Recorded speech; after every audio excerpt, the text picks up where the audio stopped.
والسماء والطارق وما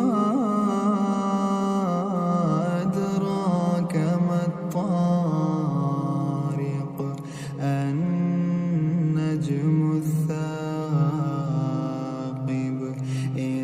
كل نفس لما عليها حافظ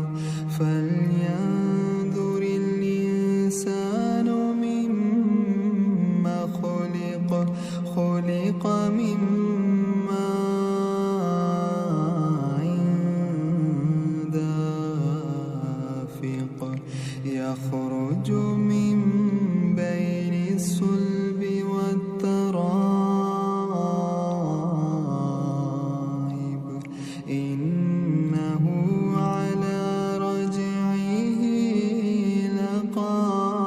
لقادر يوم تبلى السرائر فما له من قوة ولا ناصر والسماء ذات الرجع والأرض ذات الصدع إنه لقول فصل وما هو بالهزل